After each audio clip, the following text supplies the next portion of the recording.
तो देखिए भाई, अभी जो मैंने पिछले टॉपिक में आपको लीनियर प्रोफाइल के बारे में सारी एनालिसिस बता चुका था, लीनियर प्रोफाइल के बारे में। अब मेरी जो नया टॉपिक है आपका वो एक छोटा सा क्वेश्चन है, और इस क्वेश्चन में मेरी लीनियर प्रोफाइल तो नहीं है परंतु क्यूबिकल प्रोफाइल है। इसके बारे में मुझे डिटेल एनालिसिस बतानी है। Calculate momentum thickness for profile this profile, है ना। और प्रोफाइल को भी थोड़ा सा ध्यान से देख लीजिए। प्रोफाइल जो लिखी है वो u divide by u not. अच्छा, यू नॉट कौन सी वेलोसिटी होती है? Free stream velocity. और 3/2 y by delta minus 1/2 y by delta का होल क्यूब। इसका मतलब ये है कि ये जो प्रोफाइल मेरे सामने दी गई है ये मेरी एक प्रकार की क्यूबिक प्रोफाइल है। कौन सी प्रोफाइल है? क्यूबिक, है ना। तो पहले मैं एक बार ये चेक कर लेता हूं कि ये जो प्रोफाइल है ये बाउंड्री कंडीशन को सेटिस्फाइड करती है कि नहीं करती। ये चेक करना बेहद जरूरी है। कैसे पता चलता है कि बाउंड्री कंडीशन को सेटिस्फाइड कर रही है कि नहीं कर रही है? तो उसके लिए मुझे क्या करना पड़ता है कि एक बार स्मॉल y का मान 0 पुट कराना पड़ता है ना। तो एक बात देखिए, स्मॉल y का मान जैसे ही मैं 0 पुट कराऊंगा तो साफ साफ देख सकते हैं कि जो वेलोसिटी स्मॉल u मिलेगी वो मुझे 0 मिल रही है। इसका मतलब बाउंड्री कंडीशन सेटिस्फाइड है ना। और जो मेरी बाउंड्री लेयर कंडीशन थी उसको भी देख लेते हैं। बाउंड्री लेयर कंडीशन ये कहती है कि अगर y की वैल्यू डेल्टा के बराबर हो जाए, y की वैल्यू डेल्टा के बराबर हो जाए तो जो मिलेगा स्मॉल u वो मेरा u नॉट के बराबर होना चाहिए, अप्रॉक्स u नॉट के बराबर होना चाहिए ना, या फिर 99% टू u नॉट के बराबर होना चाहिए। तो चेक कर लेते हैं y इक्वल टू डेल्टा। तो एक बात बताइए, अगर y इक्वल टू डेल्टा यहां रखोगे, y इक्वल टू डेल्टा यहां रखोगे तो आप साफ साफ देख पा रहे हैं कि y बटे डेल्टा का क्यूब कट के 1 हो जाएगा। 3/2 माइनस 1/2, तो 3/2 में से 1/2 घटाया जाएगा तो एक ही तो बचेगा। तो आप ऐसा कर सकते हैं कि अगर वहां एक बचा तो u फिर u नॉट के बराबर हो जाएगा। इसका मतलब यह है कि ये प्रोफाइल एकदम करेक्ट प्रोफाइल है, ऐसे कोई फर्जी की प्रोफाइल नहीं दी गई है। अब देखिए, इस क्वेश्चन में जो इनसे पूछा तो गया था केवल और केवल आपसे मोमेंटम थिकनेस। लेकिन मैंने बताया कि पूरी एनालिसिस मैं इस क्वेश्चन की करूंगा और आपको सबसे पहले बताऊंगा डिस्प्लेसमेंट थिकनेस, उसके बाद बताऊंगा मोमेंटम थिकनेस, फिर आपको बताऊंगा एनर्जी थिकनेस। ठीक है, तो चलिए फिर मैं एक एक करके स्टार्ट करता हूं और देखता हूं सबसे पहले जो मेरी डिस्प्लेसमेंट थिकनेस निकलेगी वो कैसे निकलेगी। तो याद करिए, डिस्प्लेसमेंट जो थिकनेस थी मैंने उसको डेल स्टार से रिप्रेजेंट किया था, डेल स्टार से।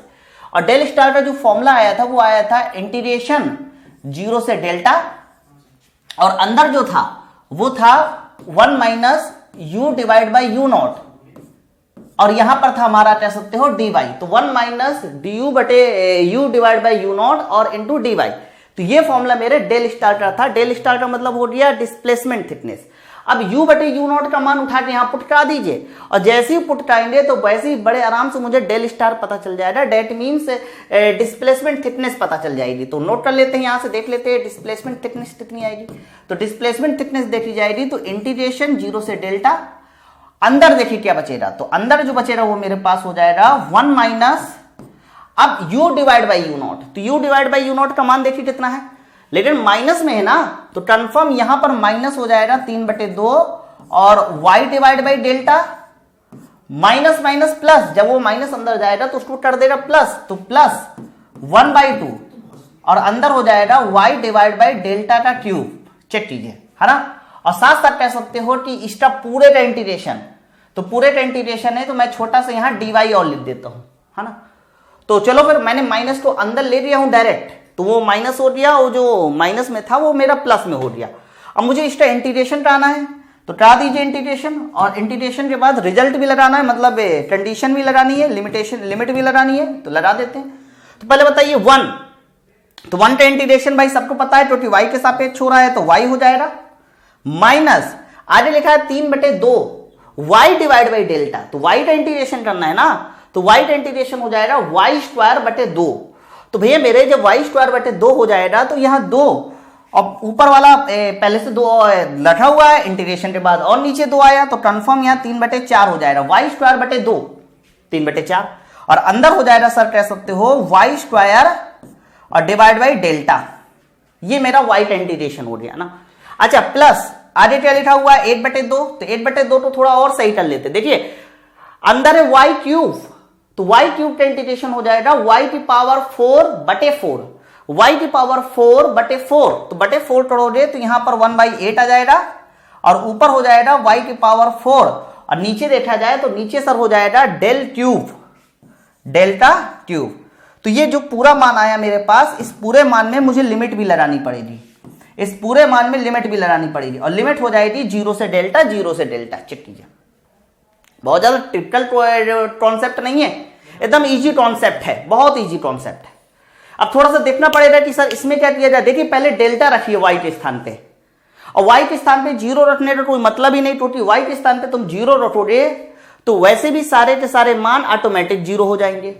तो वाई के स्थान पे आप डेल्टा रखिए, तो जैसे ही आप डेल्टा रखोगे तो आप कह सकते हो कि यहां पर सर डेल्टा आएगा, यहां डेल्टा स्क्वायर बटे डेल्टा, तो एक डेल्टा कैंसिल, तो ऊपर अभी भी डेल्टा बचा, डेल की पावर 4 बटे डेल क्यूब। अब जब वाई डेल्टा रखोगे तो डेल की पावर 4 बटे डेल क्यूब, तो मानी बात है डेल क्यूब कैंसिल, तो एक डेल बचा।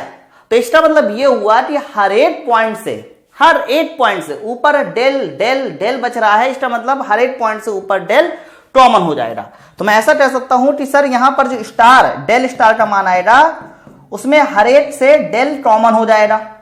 अंदर कितना बचेगा सर, यहां अंदर 1 -3/4, 1 -3/4, और आगे देखा जाए तो आगे हो जाएगा +1/8, +1/8। तो ये मेरे पास मान आया। थोड़ा सा और मुझे सॉल्व करना पड़ेगा और बहुत आराम से मैं डेल स्टार का मान निकाल दूंगा ना। देखिए ध्यान से कैसे, नीचे 3, 4 और 8 है, तो 8 का एलसीएम ले लेंगे। तो जैसे ही आप 8 का एलसीएम लोगे, थोड़ा ध्यान देना इस बात को, 8 का यदि आप एलसीएम ले ले, वैसे मैं डायरेक्ट भी बता सकता हूं कि सर ये 3/4 है, 3/4, तो एक में 4 इससे करिए, 8/4, 8/4, 8/4 के, तो 3/4 कैंसिल, तो इसका मतलब 8/4 बचेगा यहां पर, और 1/4 प्लस 1/8 कर दीजिए। तो 1/4 प्लस 1/8 यदि जोड़ा जाए तो आप कह सकते हो कि नीचे मेरा 8 कैल्शियम, 4 दूनी 8, 8 एटम 8, तो कह सकते हो कि ऊपर बचेगा 3 और नीचे रहेगा 8।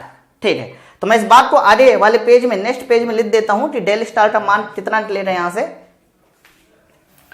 डेल स्टार का मान, सर डेल स्टार के मान में डेल्टा 1/4, 23/4 हट ही चुका है, +1/8, सॉल्व करा दीजिए इसको। तो इसको अभी मैंने सॉल्व कराया था तो 3/8 आया था, तो यहां से जो मान आ गया वो 3 आ गया। तो ये मेरे पास डेल स्टार का मतलब हो गया डिस्प्लेसमेंट थिकनेस, डिस्प्लेसमेंट थिकनेस का मान पता चल गया। लेकिन सवाल मेरा डिस्प्लेसमेंट थिकनेस का नहीं था, सवाल मेरा था मोमेंटम थिकनेस का, कि सर मोमेंटम थिकनेस बताइए क्या होगी। तो चलो फिर हम लोग मोमेंटम थिकनेस को भी निकाल देते हैं, मोमेंटम थिकनेस को भी निकाल देते हैं। तो ध्यान रखना, ये मेरा आपका जो पता चला है, ये कह सकते हो कि वैल्यू जो पता चली है मुझे डेल स्टार की डिस्प्लेसमेंट थिकनेस की पता चली है। अब मैं निकालने जा रहा हूं मोमेंटम थिकनेस, जो कि पूछा गया था सवाल में। तो एक बात बताइए, मोमेंटम थिकनेस थीटा से रिप्रेजेंट करते हैं, फॉर्मूला क्या होता है थीटा का? तो थीटा का फॉर्मूला होता है इंटीग्रेशन 0 से डेल्टा, और अंदर होता है u/u0 और 1 - u/u0, और आगे जो लिमिट होती है या इंटीग्रेशन होता है वो dy के सापेक्ष होता है या y के सापेक्ष। तो ये मेरा कह सकते हो कि मान हो गया। अब सवाल ये है कि मुझे यदि मोमेंटम थिकनेस थीटा चाहिए तो u/u0 का मान रखना पड़ेगा, और u/u0 का मान इतना आसान नहीं था भाई, थोड़ा सा सोचिए इस बात को, इतना आसान नहीं था। तो हमें थोड़ा सा बढ़िया कॉन्सेप्ट लगाना पड़ेगा ताकि ये इंटीग्रेट। अब देखिए u/u0 का मान यहां रखोगे और फिर यहां रखोगे तो फिर मल्टीप्लाई करना ही पड़ेगा, बिना मल्टीप्लाई के सवाल सॉल्व नहीं होगा। तो मैं एक काम करता हूं कि मान रखने से पहले एक बार इस फॉर्मूले को थोड़ा सा गौर से देखिए। तो यहां 1 का मल्टीप्लाई करेंगे तो u/u0 माइनस u/u0 का होल स्क्वायर, ऐसा लिखा जा सकता है ना। अच्छा, u/u0 माइनस u/u0 का होल स्क्वायर, ऐसा लिखा जा सकता है। तो एक बार मैं u/u0 का मान देख लूं, तो u/u0 का मान था 3/2 y डेल्टा, y/डेल्टा, और माइनस 1/2 y/डेल्टा का क्यूब। ठीक है, तो u/u0 यानी 3/2 y/डेल्टा माइनस 1/2, ध्यान से देखते हैं ना, -1/2, क्योंकि पहला वाला टर्म में रखना है, और आगे था y/डेल्टा का क्यूब। ये मेरा कह सकते हो कि ये u/u0 का मान आया। अब उसके बाद मुझे माइनस लगाना पड़ेगा, है ना, और माइनस करने के बाद मुझे क्या करना पड़ेगा, u/u0 का होल स्क्वायर। तो u/u0 का होल स्क्वायर के लिए मैं ऐसा कह सकता हूं कि 3/2 y/डेल्टा माइनस 8/2 और आगे हो जाएगा y डिवाइड बाई डेल्टा का क्यूब और इसका भी होल स्क्वायर। चेक कीजिए। और आगे dy रहेगा, उसमें कोई डाउट नहीं है कि आगे dy होगा कि नहीं होगा। तो मैंने क्या किया है कि u divide by u not पहले लिखा और फिर माइनस चिन्ह लगाकर u divide by u not का जो मान था उसका होल स्क्वायर भी कर दिया। चेक कीजिए। जैसे ही वैल्यू तो सॉल्व कराओगे तो आप बड़े आराम से बता सकते हो कि थीटा कितना होना चाहिए, तो सॉल्व करा दीजिए। तो 0 से डेल्टा, अब 0 से डेल्टा हो जाएगा तो इसको सॉल्व कराना, लेकिन ऐसे मत सॉल्व कराइए अलग अलग, फिर मजा नहीं आएगा। इसको मैं क्या करने वाला हूं कि पहले इसको भी सॉल्व कर लेते हैं और इससे देखते हैं क्या निष्कर्ष निकलेगा, उसको जोड़ घटा के फिर सवाल को सॉल्व कराते हैं। तो मैं ऐसा कह सकता हूं कि सर 3/2, अच्छा 3/2, चलिए सॉल्व ही करा देते हैं। y divide by delta minus 8/2 y divide by delta का क्यूब, ये हो जाएगा। फिर आगे लिखा हुआ है -3/2। अब -3/2 का अगर मुझे स्क्वायर करना है तो कह सकते हो कि ये 9/2 का स्क्वायर 4, तो -9/4 और आगे हो जाएगा तुम्हारा y डिवाइड बाई डेल्टा का स्क्वायर। चेक कीजिए। फिर माइनस माइनस, भाई आगे तो यहां माइनस में आएगा, लेकिन वो माइनस बाहर वाले माइनस से प्लस कर देगा, मतलब माइनस हो जाएगा क्योंकि पहले तो प्लस में आएगा। तो 1/2 का स्क्वायर 1/4 और ये हो जाएगा y डिवाइड बाई डेल्टा का, अब क्यूब की पावर 2 क्योंकि स्क्वायर करना है मुझे, तो स्क्वायर करना है तो 3 की पावर जो 2 लगाओगे आप ऊपर तो वो 6 कर देगा। अच्छा फिर आगे क्या होना चाहिए, आगे माइनस में होना चाहिए, माइनस में, लेकिन जब आगे आप माइनस में लगाओगे तो वो बाहर वाला माइनस उसको प्लस बना देगा। तो आगे जो आएगा मेरा +2 टाइम्स। अब देखिए जैसे ही मुझे 2 टाइम्स करना रहेगा तो इस 2 पैरामीटर का मुझे मल्टीप्लाई करना पड़ेगा, तो इन 2 पैरामीटर का मल्टीप्लाई करना पड़ेगा। देखिए भाई माइनस तो मैंने पहले से प्लस कर दिया, ये बात ध्यान रखना। तो 3 और 2 दूनी 4, तो 3 डिवाइड बाई 4 और आगे हो जाएगा y/डेल्टा और ये लिखा है y/डेल्टा की पावर क्यूब, तो आप कह सकते हो कि यहां हो जाएगा sir y divide by delta की पावर 4। इतना टर्म आएगा, ये टर्म आएगा यहां से लेकर यहां तक, और साथ साथ मेरा कह सकते हो कि dy और बचा रहेगा। थोड़ा सा लेंदी है, लेकिन ऐसा नहीं है कि ये सवाल सॉल्व नहीं हो सकता, बहुत आराम से सॉल्व हो सकता है। मैं चाहता तो डायरेक्ट भी सॉल्व कर सकता था, लेकिन फिर डायरेक्ट आपको समझ में नहीं आता, ये बात समझ लीजिए, है ना। तो मैंने इसको काफी ज्यादा सॉल्व कर दिया। अब यहां से अब देख लेता हूं कि पावर कुछ सिमिलर है कि नहीं है। देखिए यहां पावर 8 है, यहां पावर 3 है, यहां पावर 2 है, यहां पावर 6 है, यहां पावर 4 है। इसका मतलब कुछ भी नहीं कटने पिटने वाला, न जुड़ने वाला। तो अब मुझे इंटीग्रेशन करा देना चाहिए, ठीक है।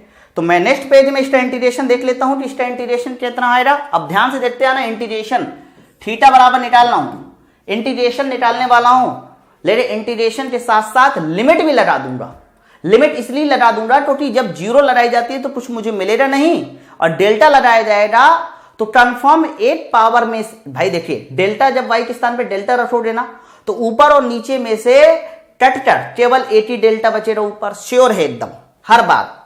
तो देखिए सबसे पहले क्या लिखा हुआ है, y/डेल्टा, पहले 3/2, तो y/डेल्टा का अगर मुझे इंटीग्रेशन कराना होता तो y का इंटीग्रेशन कितना होता है सर, y का इंटीग्रेशन होता है y²/2, y²/2, तो भैया 2 ये होता 3/2 लिखा है, ये सर 3/4 हो जाएगा। और लिमिट जब लगा दोगे आप तो डेल्टा²/डेल्टा, तो 8 डेल्टा, तो 3/4 आएगा। सबसे पहले तो 3/4, तो मैं केवल 3/4 को लिख रहा हूं, माइनस 3/4 माइनस। उसके बाद y³ का इंटीग्रेशन, तो y³ का इंटीग्रेशन y की पावर 4/4, तो y की पावर 4/4 हो जाएगा, तो ये 4 दूनी 8 कर देगा। तो कह सकते हो -8/8 आ जाएगा, यहां पर -8/8 आ जाएगा। और देखते हैं उसके बाद y² का इंटीग्रेशन, तो y² का इंटीग्रेशन y³/3, तो /3 करोगे तो 3 त्रिका 9, 3 त्रिका 9 यानी -3/4 आ जाएगा। तो -3/4 कर दीजिए, -3/4 कर दीजिए, चलिए।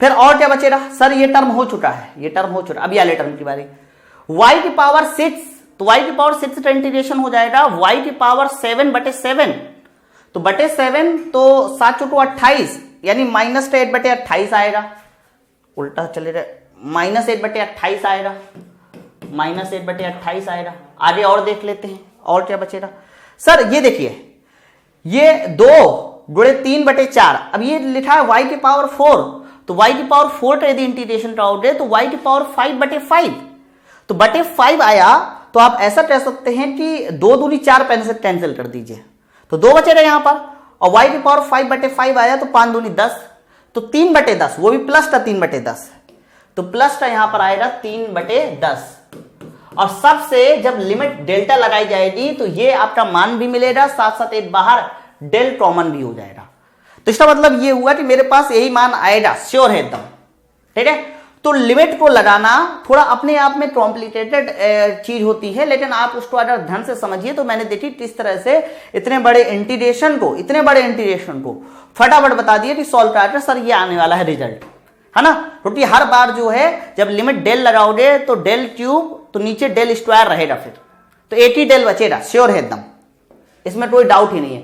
तो इसको सॉल्व करा लेते हैं। अब ये सॉल्व कराना काफी इजी है मेरे लिए। कैसे इजी है सर? 3/4 उड़ा दीजिए, उड़ा दिया तो मेरे पास जो बचेगा 1/8 माइनस 1/28 प्लस 3/10, इनमें से मैं कॉमन ले लेता हूं, है ना, एलसीएम ले लेता हूं। तो बताइए अगर इनमें से एलसीएम लेता हूं तो एलसीएम जो आएगा, आप चाहे सॉल्व भी करा लेना, तो जो एलसीएम आएगा लगभग वो 280 आएगा, 280 चेक कीजिए, तो 280 आएगा। तो ये माइनस, अब देखिए 8 का तो 280 से कैंसिल कीजिए, तो 8 3 24, 24 4 40, 8 5 40, और 28 10 बार तो -10, और 10 या 28 बार, अरे 10 का 280 से वो टड़ेंगे तो 28 बार, और 28 टुड़े 3 तो 3 8 24, और 3 दूनी 6 2 8 84, है ना। तो ये मान आ जाएगा मेरे पास, और बाहर रहेगा डेल्टा। तो बड़े आराम से इस पूरे डेटा को सॉल्व करके मैं बता सकता हूं कि रिजल्ट कितना आने वाला है। तो देख लीजिए 84 में से कितना घटा दे, 35 10 45 39, तो ये जो मान आ जाएगा मेरे पास 39 डेल्टा डिवाइड बाई 280,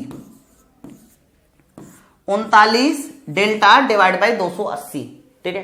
तो ये जो मेरे पास मान पता चला, ये मेरी मोमेंटम थिकनेस का मान पता चल गया है, मोमेंटम थिकनेस। अच्छा, निकालने तो मैं एनर्जी थिकनेस भी निकाल सकता हूं, लेकिन उसके लिए इंटीग्रेशन थोड़ा और कॉम्प्लिकेटेड हो जाएगा, तो उतना हम लोग नहीं देखते, केवल मोमेंटम थिकनेस तक ही देख लेते हैं। लेकिन मोमेंटम थिकनेस के बाद मैं इसमें देखिए कुछ और पैरामीटर को लगाने वाला हूं, ताकि आपका जो कॉन्सेप्ट है वो और ज्यादा क्लियर हो जाए। जैसे कि अगर मैं इसी पॉइंट पे लगा दूं कि सर इस पॉइंट पे मैं अगर निकालना चाहूं कि ये डेल्टा जो आया, इससे पहले जब डिस्प्लेसमेंट थिकनेस निकाली थी तो डेल स्टार आया था, उसका मान भी डेल्टा के पदों में था। तो मैं यदि ये निकालना चाहूं कि सर इनका शेप फैक्टर क्या है, तो शेप फैक्टर कैसे निकालते हैं। अब अगला टर्म है, जैसे ये वो टर्म है जो आपसे पूछा जा रहा था, लेकिन मैं एक नया टर्म निकालना हूं, उस नए टर्म को बोलना हूं शेप फैक्टर, शेप फैक्टर ये निकालना हूं। तो याद करिए जो शेप फैक्टर होता था नया टर्म, उसके लिए डेफिनेशन क्या थी, डेल स्टार, डेल स्टार का मतलब डिस्प्लेसमेंट थिकनेस और डिवाइड बाय मोमेंटम थिकनेस का अनुपात, है ना। तो डेल स्टार का मान देखिए मैं पहले ही बता चुका हूं कि डेल स्टार का मान कितना है, ये बता चुका हूं।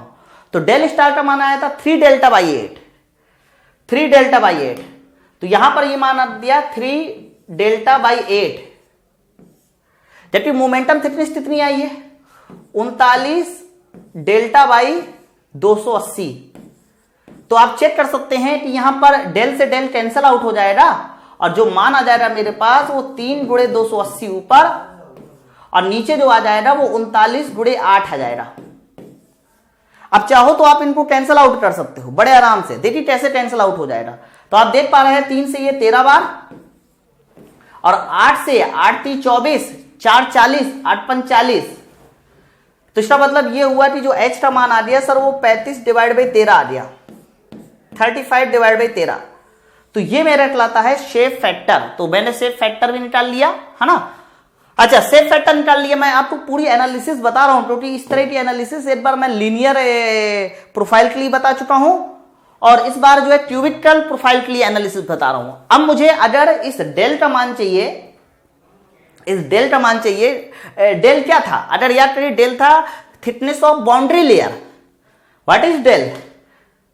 तो कहोगे del is the thickness of boundary layer, कि डेल क्या है, तो डेल तो बोला जाता है thickness of the boundary layer, thickness of the boundary layer.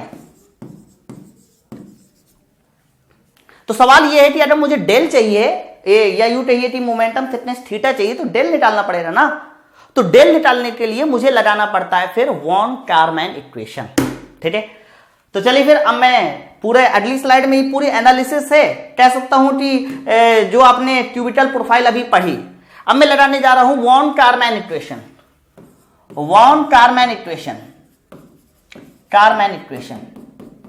तो ये बताइए, अगर वॉन कारमैन इक्वेशन मैं पूछूं कि बताइए जरा वॉन कारमैन इक्वेशन क्या होती है, तो अगर फॉर्मूला याद हो तो फॉर्मूला था कि थीटा का differentiation with respect to x should be equal to tau naught divide by rho u naught का square.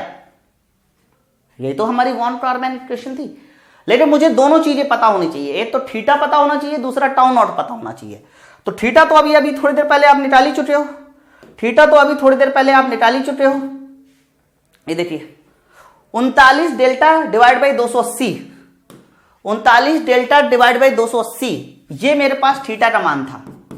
39 delta divide by 280 check कीजिए। लेकिन मुझे अभी टाउ नॉट चाहिए। टाउ नॉट कैसे निकाला जाएगा सर? टाउ नॉट का फॉर्मूला होता है by Newton's law of viscosity, mu into d u बटे डी वाई। तो मुझे डी यू बटे डी वाई चाहिए। तो डी यू बटे डी वाई के लिए मुझे एक बार फिर से प्रोफाइल में जाना पड़ेगा कि सर प्रोफाइल क्या थी। तो प्रोफाइल अगर याद हो तो प्रोफाइल थी u divide by u naught is equal to 3/2 y divide by delta का क्यूब माइनस 1/2, सॉरी यहां y बाई डेल्टा था और यहां था y डिवाइड बाई डेल्टा का क्यूब। ये थी मेरी प्रोफाइल, जिसको मैं क्यूबिटल प्रोफाइल भी कहता हूं। 3/2 y बटे डेल्टा माइनस 1/2 y बटे डेल्टा का क्यूब। ठीक है, प्रोफाइल सही है। तो मुझे अगर टाउ नॉट चाहिए, मतलब shear stress at the wall चाहिए, तो मुझे इसको डिफरेंशिएट कराना पड़ेगा। किसके रिस्पेक्ट में डिफरेंशिएट कराना पड़ेगा? तो डिफरेंशिएट मुझे कराना पड़ेगा u का differentiation with respect to y। तो करा दीजिए। तो मैं अगर यहां से पूछूं कि डेवर u डिवाइड बाई डेवर y कितना होना चाहिए, ये मुझे मान भी बताइए, लेकिन at y equal to 0। At y equal to 0 का मतलब होता है दीवार पे बताइए, वॉल पे बताइए। तो एक बात बताइए, अगर du बटे dy निकाला जाएगा तो ये वाले टर्म में तो y आएगा ना, तो y को 0 रखोगे तो पूरा 0। तो मेनली जो फोकस कीजिए आप अपना, वो केवल इसी टर्म में कीजिए, इसी टर्म में। तो डेवर u अपॉन डेवर y निकालिए। तो y का डिफरेंशिएशन अगर किया जाए तो y का 1, तो 3/2 डेल्टा, तो इसका जो मान आ जाएगा वो 3/2 डेल्टा। परंतु कह सकते हो ये u नॉट है, ये u नॉट इधर जाएगा, तो इनटू मेरा u नॉट। ये मेरा जो मान निकलेगा ये डेवर u अपॉन डेवर y का निकलेगा एट y इक्वल टू 0। लेकिन मुझे इसमें इंटरेस्ट नहीं है, मुझे तो wall shear stress tau naught में इंटरेस्ट है। तो सर टाउ नॉट कैसे निकलता है? By Newton's law of viscosity, मतलब म्यू इंटू डेवर u अपॉन डेवर y। तो सर म्यू और डेवर u अपॉन डेवर y at y equal to 0 आप निकाल ही चुके हो। 3u naught divide by 2 delta. Check कीजिए। तो मुझे जो दो डेटा चाहिए, जरूरत चाहिए इस वॉन कारमैन इक्वेशन को अप्लाई करने के लिए, एक तो थीटा और दूसरा ये टाउ नॉट, ये दोनों मान मुझे पता चल चुके हैं। अब इन दोनों मान को मैं उठा के यहां पुट कर दूं, और जैसे ही मैं पुट करूंगा तो देखिए फटाफट मेरा आंसर आ जाएगा, बहुत जल्दी आंसर आ जाएगा। तो चलिए फिर लगा देता हूं according to von Karman equation, या इसको इक्वेशन नंबर फर्स्ट कह देता हूं, बाई इक्वेशन फर्स्ट।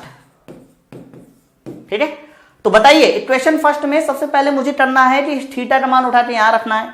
तो जैसे ही थीटा का मान उठा के यहां रखोगे तो 39/280 मेरा कॉमन हो जाएगा। चेक कीजिए, 39/280 कॉमन हो जाएगा, और थीटा का मान रखोगे तो यहां आ जाएगा डेल, मतलब डेल का differentiation with respect to x should be equal to tau naught का मान। तो टाउ नॉट का मान देखिए इतना है, ये है। तो टाउ नॉट का मान जैसे ही रखोगे तो 8 u नॉट कैंसिल आउट हो जाएगा, बट तो 8 u नॉट नीचे बचेगा। तो जो मान आ जाएगा वो आ जाएगा 3/2 डेल्टा इंटू म्यू, और नीचे जो रहेगा वो सर, अब 8 u नॉट कैंसिल हो चुका होगा नीचे का, तो कह सकता हूं कि नीचे जो रहेगा वो रो इंटू यू नॉट बस शेष रहेगा। चेक कीजिए। ठीक है, तो ये मेरे पास वॉन टर्मन इक्वेशन को रिजल्ट आ गया, लेकिन कब? जब मैंने टाउ नॉट भी पुट कर दिया और मैंने थीटा भी पुट कर दिया, जो आपने अभी अभी निकाला था। यू नॉट से यू नॉट कैंसिल आउट हो चुका होगा, म्यू ऊपर आ गया होगा, 2 डेल्टा रो यू नॉट। अब मुझे करना क्या है कि जैसे मैं इस इक्वेशन को इंटीग्रेट कराऊंगा तो इक्वेशन को इंटीग्रेट कराने पर मुझे डेल्टा पता चल जाएगा, डेल पता चल जाएगा कितना होना चाहिए। ठीक है, चलिए देखिए यहां से तो मैं इंटीग्रेट कराने के लिए, अब देखिए इंटीग्रेशन कैसे होगा। तो कुछ चीजें जो हैं वो मैं पहले कैंसिल आउट कर दूं ताकि चीजें और आसान हो सके। जैसे कि ये देखिए 3 से ये 39 13 बार है ना, और 2 से ये 280 140 बार। ठीक है ना, चलिए इसको मैंने कैंसिल आउट कर दिया। अब कैंसिल आउट कर दिया तो ये जो डेल्टा है, ये डेल्टा तो इधर ले आइए। तो जैसे ही मैं डेल्टा का इंटीग्रेशन कराऊंगा और dx को इधर लेके आइए, तो बहुत ध्यान से देखना जो रिजल्ट मेरे पास निकलेगा। सर ये 13/140 तो रहेगा ही रहेगा, लेकिन डेल को इधर लाऊंगा तो डेल को इंटीग्रेशन कराऊंगा तो हो जाएगा डेल स्क्वायर बटे 2। भाई डेल का integration del square by 2 equal to del x को इधर लाइए, तो डेल एक्स का इंटीग्रेशन एक्स। तो मैं ऐसा कह सकता हूं कि यहां जो रिजल्ट आ जाएगा वो हो जाएगा म्यू, और डेल मैं उधर भेज चुका था तभी तो इंटीग्रेशन का आया, और इधर हो जाएगा रो यू नॉट, और इधर dx का इंटीग्रेशन हो जाएगा x। चेक कीजिए, है ना, सारे चीजें एकदम कह सकते हो क्रम से चलती चली आ रही है, कोई बहुत ज्यादा इश्यू वाली बात नहीं। लेकिन मुझे अभी भी एक निष्कर्ष निकालना है कि ये डेल कितना होना चाहिए। तो मैं एक काम कर सकता हूं कि ये 140 आपका 280 हो जाएगा, तो मैं डेल स्क्वायर पे फोकस करता हूं कि डेल स्क्वायर क्या होगा। तो चलिए फिर एक बार डेल स्क्वायर को निकाल लेते हैं कि डेल स्क्वायर कितना होना चाहिए। चलिए देखिए नेक्स्ट स्लाइड में मैं डेल स्क्वायर के मान पे फोकस कर रहा हूं कि डेल स्क्वायर का मान कितना होना चाहिए, डेल स्क्वायर का मान। तो डेल स्क्वायर का यदि मान पे फोकस कीजिए कि डेल स्क्वायर का मान कितना होना चाहिए, तो देखिए अभी क्या मान आया था, अभी जो मान आया था सर डेल स्क्वायर का मान, अब ये 140 जोड़े 2 280, तो 280/13 280/13 mu x divide by rho u not 280/13, तो यहां लिख दीजिए 280 डिवाइड बाई 13, और ऊपर था mu x divide by rho u not. बोलिए इतना मान आ गया। लेकिन सर ये तो मेरा डेल स्क्वायर का मान आया है और मैं इसको रेनॉल्ड नंबर के पदों में कन्वर्ट करना चाहता हूं, ये बात ध्यान रखना, बिल्कुल एकदम सीधी सी बात है। तो रेनॉल्ड नंबर के पदों में कन्वर्ट करना है तो मैं इस फॉर्मूले को थोड़ा सा और कायदे में लिखना पड़ेगा। कैसे कायदे में लिखूं उस बात को देखिए। क्या मैं इसको del square equal to 280 divide by 13, और क्या मैं इस फॉर्मूले को पूरा लिख सकता हूं mu divide by rho u naught x into x square. Check कीजिए, देख लीजिए, कुछ दिया थोड़ी ना भैया, एक्स का ऊपर नीचे मल्टीप्लाई कर दिया, आंसर आ गया, है ना। तो अब ये जो मान आया है mu divide by rho u naught into x, इसको भी कुछ लिखा जा सकता है। अगर आप गौर से देखिए तो एक्चुअली में ये फॉर्मूला मेरा रेनॉल्ड नंबर का फॉर्मूला है, परंतु ये रेनॉल्ड नंबर का उल्टे में है फॉर्मूला। एक्चुअली में रेनॉल्ड नंबर होती है रो यू नॉट एक्स बटे म्यू, लेकिन ये रेनॉल्ड नंबर का जस्ट उल्टा फॉर्मूला है ना, तो मैं इसको 1 रेनॉल्ड नंबर कर सकता हूं। तो यहां से अगर मैं डेल स्क्वायर का मान निकालूं तो या डेल का ही मान डायरेक्ट निकाल लेता हूं। तो डेल का मान निकालना है तो ये पूरा का पूरा डेटा अंडर रूट में हो जाएगा, पूरा डेटा अंडर रूट में। तो 280/13 उसका रूट 4.64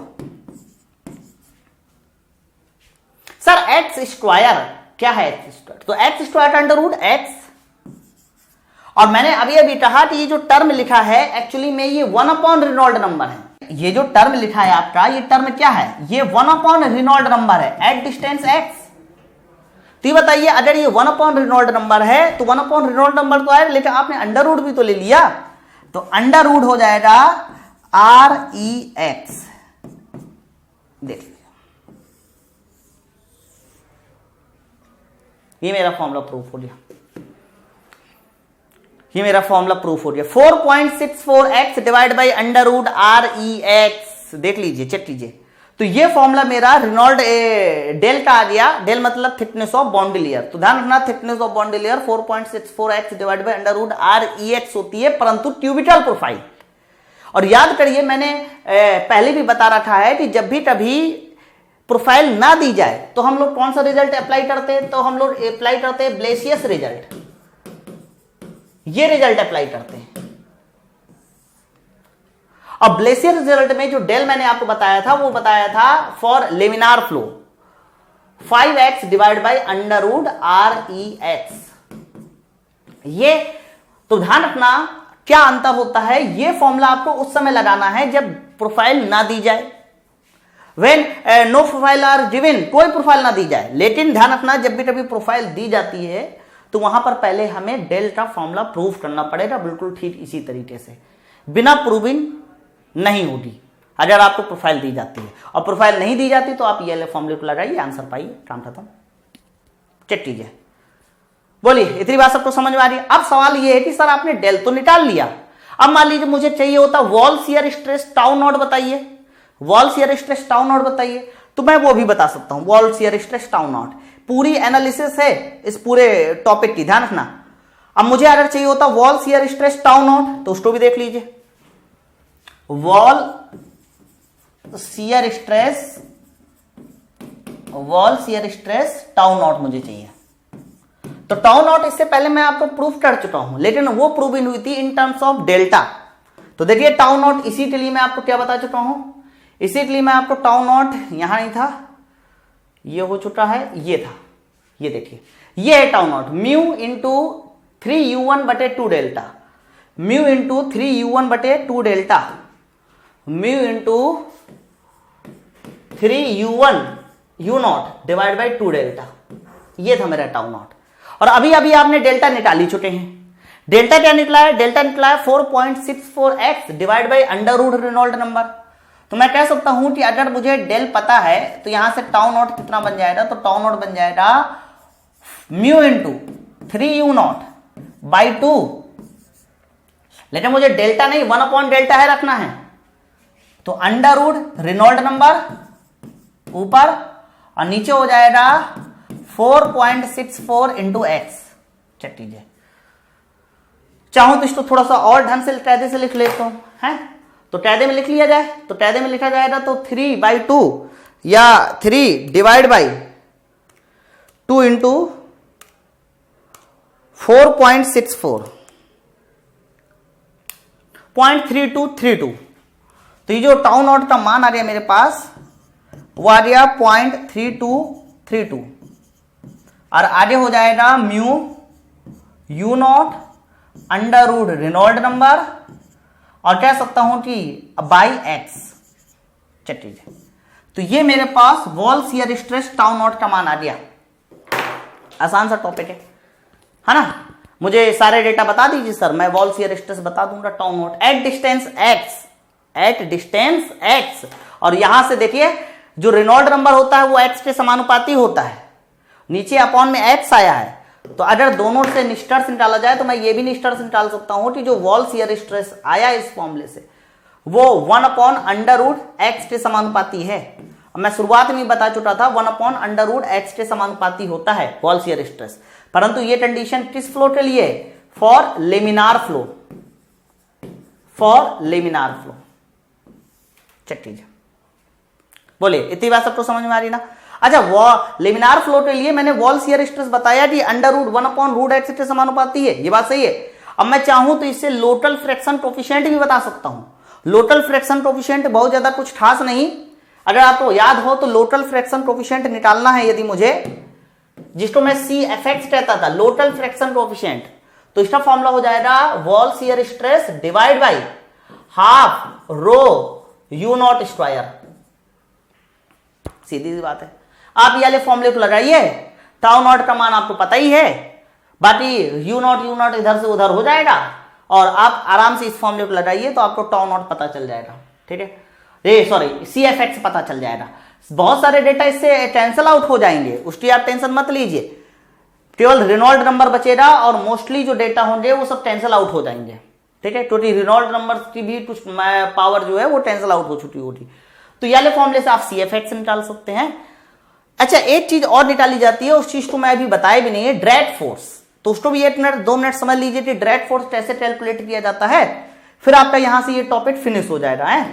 तो चलिए फिर, तो मैंने देखिए शुरुआत स्टार्टिंग से अभी तक सारे के सारे पैरामीटर बता दिए हैं, लेकिन वो सारे पैरामीटर मेरे क्यूबिकल प्रोफाइल के लिए, पहले मैंने आपको क्यूबिकल प्रोफाइल के लिए डिस्प्लेसमेंट थिकनेस बताई, फिर मोमेंटम थिकनेस बताई, फिर मैंने वॉन कारमैन इक्वेशन लगा के डेल का मान बताया, यानी थिकनेस ऑफ बाउंड्री लेयर बताई, फिर मैंने वॉल शियर स्ट्रेस भी बताया, और वॉल शियर स्ट्रेस जब निकल आया तो मैंने कहा कि अब आप CFX भी निकाल सकते हो। CFX मतलब लोटल फ्रिक्शन कोफिशिएंट, जिसका फॉर्मूला होता है tau naught divide by half row U not square.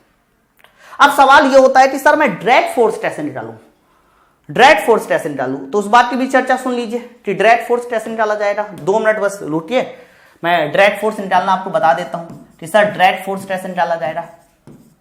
Check कीजिएगा इसको भी, ड्रैग फोर्स निकालना। चलिए, तो मेरी नेक्स्ट जो हेडिंग हो जाएगी वो हो जाएगी ड्रैग फोर्स। ठीक है, तो ड्रैग फोर्स को समझने के लिए मुझे क्या करना पड़ेगा। अच्छा, ये जो ड्रैग फोर्स निकालने जा रहा हूं, ये ड्रैग फोर्स है due to shear stress, due to shear stress, है ना। कई बार हम लोग इस ड्रैग फोर्स को फ्रिक्शन ड्रैग भी कहते हैं, ध्यान रखना, इस ड्रैग फोर्स को कई बार फ्रिक्शन ड्रैग भी कहते हैं, फ्रिक्शन ड्रैग भी कहते हैं, फ्रिक्शन ड्रैग भी कहते हैं। आपको हमेशा एक बात याद रखनी पड़ेगी कि जो मेरा ड्रैग फोर्स होता है वो 2 तरह का होता है। एक तो होता है ड्यू टू प्रेशर और एक होता है ड्यू टू फ्रिक्शन या ड्यू टू शियर। मैं आपको क्लियर कर देता हूं इस पॉइंट को, हालांकि इस पॉइंट को मैं बता दूंगा। 2 तरह के ड्रैग फोर्स होते हैं। पहला होता है due to pressure, due to pressure, परंतु जो ड्यू टू प्रेशर होता है एक्चुअली में उसको बोला जाता है प्रेशर ड्रैग, उसको बोला जाता है प्रेशर ड्रैग। तो जो ड्यू टू प्रेशर होता है उसको प्रेशर ड्रैग बोलते हैं, और जो ड्यू टू शियर होता है, जो ड्यू टू शियर होता है उसको बोला जाता है शियर ड्रैग, शियर ड्रैग।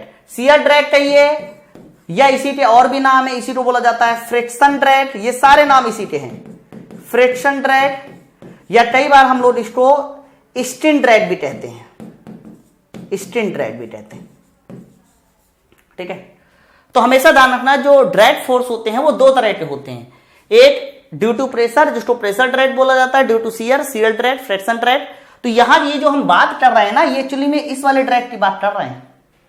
और टोटल ड्रैग जब भी कभी निकालना होता है, टोटल, तो टोटल ड्रैग निकालते समय हम इन दोनों ड्रैग को उठा के जोड़ देते हैं।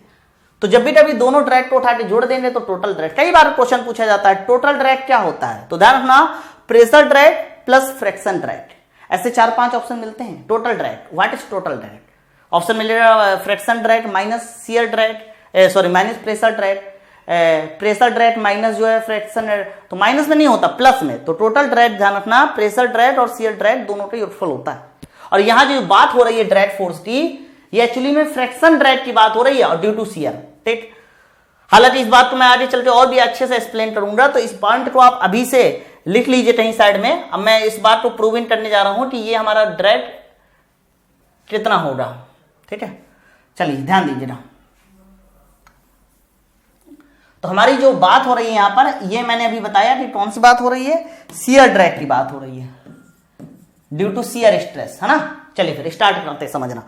तो मान लीजिए मेरे पास कोई फ्री स्ट्रीम वेलोसिटी है, ये मेरी कोई फ्री स्ट्रीम वेलोसिटी रही। अब आप सबको पता है कि जो मेरी फ्री स्ट्रीम वेलोसिटी होती है उसको मैं अपनी तरफ से यू नॉट से रिप्रेजेंट करता हूं। तो फ्री स्ट्रीम वेलोसिटी मेरी यू नॉट है, ध्यान रखिएगा, यू नॉट मेरी फ्री स्ट्रीम वेलोसिटी है। आगे सुनिए, मैं अपनी तरफ से यहां पर एक प्लेट बना लेता हूं। सर मान लेते हैं मेरे पास ये कोई प्लेट है, फ्लैट प्लेट है, तो प्लेट है, फ्लैट प्लेट है, तो इस फ्लैट प्लेट का मैं 3D डायग्राम आपको बना के दिखाता हूं। इस फ्लैट प्लेट का, ये मेरे पास कोई फ्लैट प्लेट है, तो आप सब लोगों को इस फ्लैट प्लेट की मोटाई और लंबाई चौड़ाई सब नजर आ रही होगी। ठीक है, इसकी वेलोसिटी यू नॉट है। तो मैंने शुरुआत में बताया था कि इसका ये जो एज होता है इसको लीडिंग एज बोलते हैं, और ये जो एज होता है इसको ट्रेलिंग एज बोलते हैं। तो यदि लीडिंग एज से मैं स्मॉल एक्स डिस्टेंस आगे बढ़ूं, स्मॉल एक्स डिस्टेंस, और स्मॉल एक्स डिस्टेंस आगे बढ़ने पर एक मैं स्ट्रिप की कल्पना करूं, एक मैं स्ट्रिप की कल्पना करूं, ये रही वो स्ट्रिप, स्मॉल एक्स डिस्टेंस आगे। ठीक है। और इस स्ट्रिप की ये जो मोटाई है, इस मोटाई को मैं अपनी तरफ से कह दूं कि सर ये जो मोटाई है मेरी स्ट्रिप की, या इधर दिखा दीजिए, नहीं इधर दिखा पा रहे हैं तो इधर भी दिखा सकते हैं कि सर ये जो मोटाई है, इस मोटाई को मैं अपनी तरफ से dx कह दूं, मोटाई को dx। साथ साथ इस प्लेट की पूरी ये जो यहां से लेकर यहां तक चौड़ाई है, ये यहां से यहां तक चौड़ाई है, इस चौड़ाई को मैं अपनी तरफ से b कह दूं, b कह दूं। तो आप बता सकते हैं कि स्ट्रिप का एरिया कितना हो जाएगा। ये जो मानी रही स्ट्रिप है, ये स्ट्रिप, इस स्ट्रिप का एरिया कितना हो जाएगा। तो कहोगे कि सर इस स्ट्रिप का जो एरिया हो जाएगा वो एरिया हो जाएगा b इंटू dx। चेक कीजिए। तो मैं एक काम करता हूं कि ड्रैग फोर्स पहले तो निकाल लेता हूं इस स्ट्रिप के लिए, और जब टोटल ड्रैग फोर्स निकालना पड़ेगा पूरी प्लेट के लिए उसका इंटीग्रेशन कर देंगे, है ना। तो एक बात बताइए, अगर मुझे ड्रैग फोर्स चाहिए, अच्छा ड्रैग फोर्स एक्चुअली में विस्कस फोर्स ही होता है, ड्रैग फोर्स एक्चुअली में विस्कस फोर्स होता है। तो मैं विस्कस ड्रैग या ड्रैग फोर्स निकालू फॉर द स्ट्रिप, तो कहोगे कि शियर स्ट्रेस टाउ नॉट ले लो और इनटू इस पट्टी का एरिया, तो पट्टी का एरिया हो सर हो गया b इंटू dx।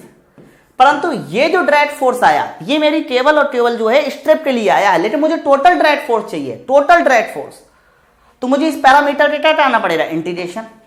तो जैसे ही पैरामीटर का इंटीग्रेशन कराऊंगा तो मुझे टोटल ड्रैग फोर्स पता चल जाएगा। तो मैं ऐसा कह सकता हूं कि total drag force due to shear, तो जो फॉर्मूला आ जाएगा वो आ जाएगा इंटीग्रेशन टाउ नॉट और आगे हो जाएगा b इंटू dx। लेकिन x की लिमिट भी तो लगानी पड़ेगी। तो अगर मैं ऐसा कह दूं कि इस पूरी पट्टी की यहां से लेकर यहां तक की जो लेंथ है, दैट मींस यहां से लेकर यहां तक की लेंथ को मैं अपनी तरफ से l कह दूं कि सर अगर इस पट्टी की पूरी लंबाई along the flow, length along the flow l है, तो मैं ऐसा कह सकता हूं कि x की जो लिमिट हो जाएगी वो 0 से l हो जाएगी। तो ड्रैग फोर्स निकालने का मेरे पास ये जनरल फॉर्मूला आ गया, ड्रैग फोर्स निकालने का ये मेरे पास जनरल फॉर्मूला आ गया, ध्यान रखना, ठीक है। काफी इजी फॉर्मूला है, प्रूवन में भी बहुत ज्यादा टफ फॉर्मूला नहीं है कि आप सर जो टाउ नॉट आपने लिया और जो b इंटू dx लिया, बस आप उसका इंटीग्रेशन करा दो, आपको ड्रैग फोर्स पता चल जाएगा, काम खत्म, बहुत आराम से। कैसे मैं आपको बताता हूं। देखिए अभी अभी थोड़ी देर पहले आपने टाउ नॉट का मान निकाला था, सर ये टाउ नॉट का मान है। आप इस टाउ नॉट के मान पे गौर से देखिए, तो टाउ नॉट का जो मान है वो मान x पर डिपेंड कर रहा है। देखो यहां भी x है, ये बात ध्यान रखना, और अंडर रूट REX के अंदर भी x है, थोड़ा सोचिए। तो ये जो मान है टाउ नॉट का मान x पर डिपेंड कर रहा है। अगर x पर डिपेंड कर रहा है तो मैं ऐसा कह सकता हूं कि इस पूरे मान के लिए अगर इंटीग्रेशन कराया जाए x के सापेक्ष तो मेरा ड्रैग फोर्स पता चल जाएगा। तो कॉमन क्या क्या हो जाएगा सर, कॉमन में देखा जाए पहले REX का मान खोल देना, रो u नॉट x बटे म्यू, बहुत सारे टर्म्स इधर से उधर हो जाएंगे, कैंसल आउट हो जाएंगे, तो ये मान खोल देना और इसका मान उठा के यहां पुट करा देना, और जैसे ही मान पुट कराया जाएगा, इंटीग्रेट कराया जाएगा, लिमिट लगाई जाएगी 0 से कैपिटल ए 0 से l, तो बड़े ही आराम से मुझे ड्रैग फोर्स पता चल जाएगा कि सर कितना ड्रैग फोर्स लगेगा, ठीक है। तो ट्रिपिकल कॉन्सेप्ट नहीं है, बहुत ही ज्यादा इजी कॉन्सेप्ट है ये पूरी एनालिसिस। तो आई होप आपको पूरी एनालिसिस समझ में आई होगी। हाँ, आगे चल के और भी जितनी प्रोफाइल जो है आपको बताई जाएंगी या क्वेश्चन में मिलेगी, अभी मैं कम से कम 70 से 80 क्वेश्चन, अप्रॉक्स 100 भी हैं, 100 क्वेश्चन केवल मैं इसी पर, मतलब बाउंड्री लेयर थ्योरी पर ही लेके आने वाला हूं। तो पूरे 100 क्वेश्चन जब मैं बाउंड्री लेयर थ्योरी पर लेके आऊंगा तो आप उसमें देखेंगे कि वो 100 क्वेश्चन में अलग अलग प्रोफाइल दी जाएंगी, फिर उनसे आपसे क्वेश्चन पूछे जाएंगे कि बताइए इसका क्वेश्चन क्या है। तो जब वो क्वेश्चन मेरे सामने आएंगे तो मैं उसी समय उन प्रोफाइल वाले क्वेश्चन को सॉल्व करा दूंगा। बोलिए भाई, बात सबको समझ में आ रही ना। चलिए फिर, थैंक यू वेरी मच। तो देखिए यहां से अगर मैं डेल स्टार का मान निकालूं, लेकिन डेल स्टार का जो मान निकाला जाएगा वो यू नॉट को नीचे ले जाके निकाला जाएगा। तो जैसे मैं यू नॉट को नीचे ले जाऊंगा तो देखिए you not divide by u not cancel out हो गया। तो अंदर जो बचेगा मेरा डेल स्टार का मान, कि डेल स्टार का मान कितना होना चाहिए, तो डेल स्टार का जो मान हो जाएगा वो इंटीग्रेशन 0 से डेल्टा, और साथ साथ यहां आ जाएगा 1 minus u divide by u naught, u divide by u naught, और साथ साथ यहां पर हो जाएगा d y. That is called displacement thickness. मतलब इसी फॉर्मूले को मैं डिस्प्लेसमेंट थिकनेस से रिप्रेजेंट कर सकता हूं। तो डिस्प्लेसमेंट थिकनेस कुछ और नहीं है, मैं आपको फिर से एक बार बता दूं, क्योंकि इसी जैसे 2 फॉर्मूले अभी और भी आएंगे, इसलिए फिर से बता दूं कि डिस्प्लेसमेंट थिकनेस एक्चुअली में वो डिस्टेंस है जिसे अगर बाउंड्री सरफेस बाउंड्री को शिफ्ट किया जाए तो जो reduction in mass flow rate मिलता है उसको कंपनसेट किया जा सकता है।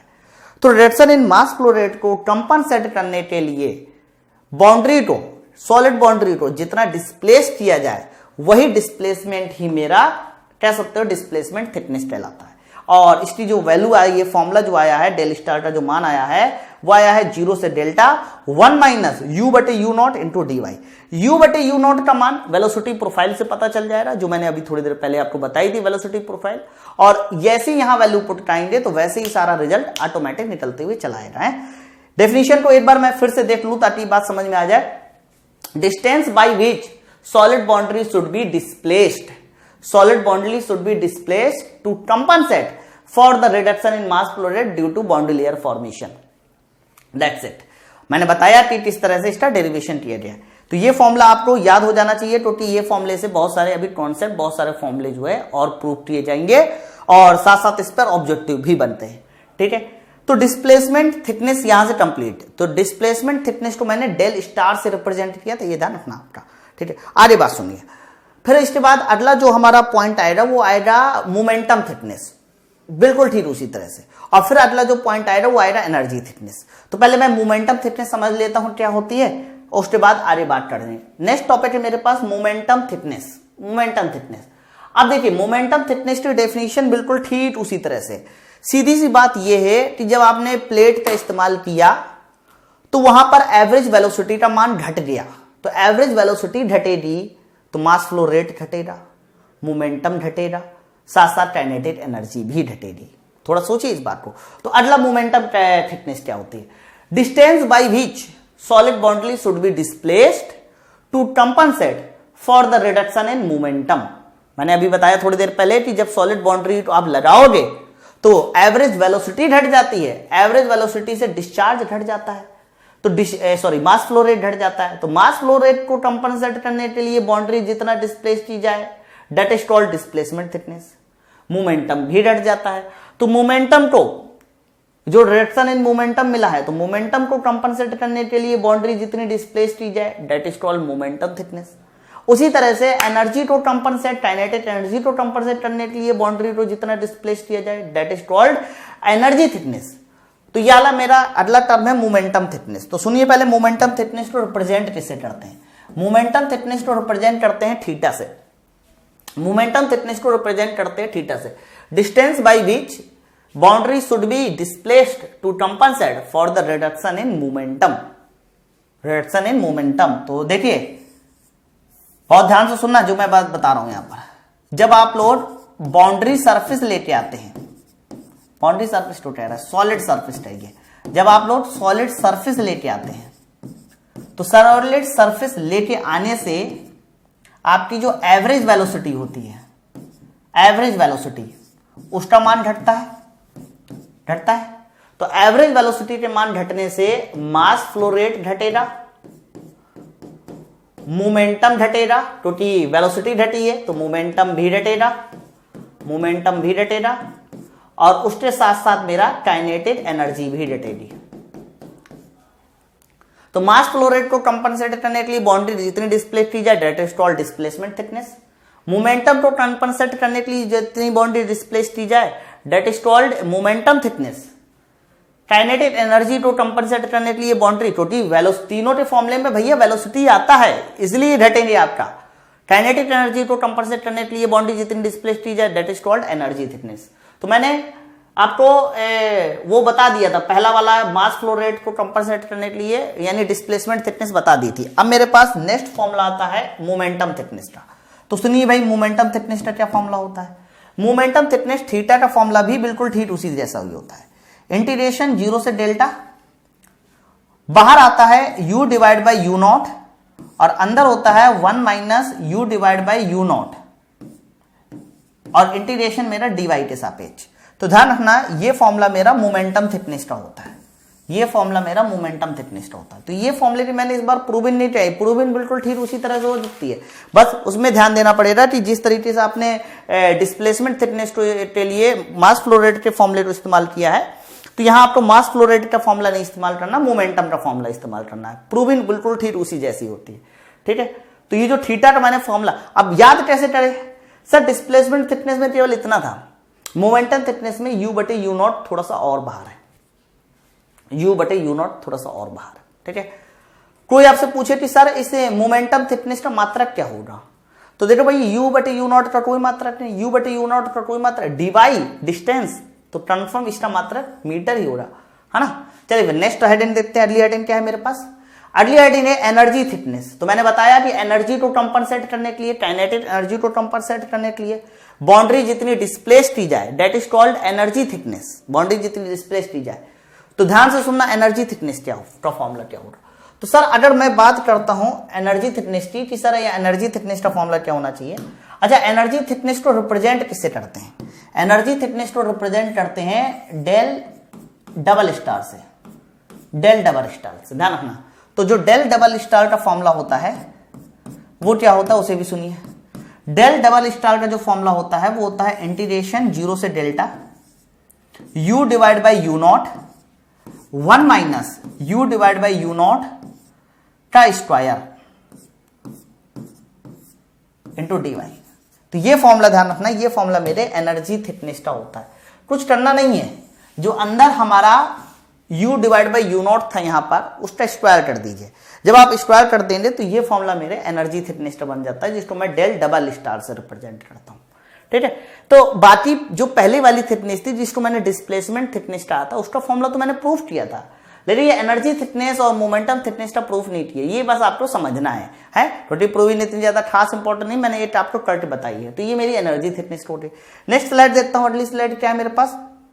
तो जो अगली स्लाइड है मेरे पास वो है शेप फैक्टर। एक छोटा सा टर्म होता है, एक छोटा सा टर्म होता है, इस टर्म को भी समझ लीजिए, शेप फैक्टर। तो जो शेप फैक्टर होता है उसको रिप्रेजेंट करते हैं एच से, एच से।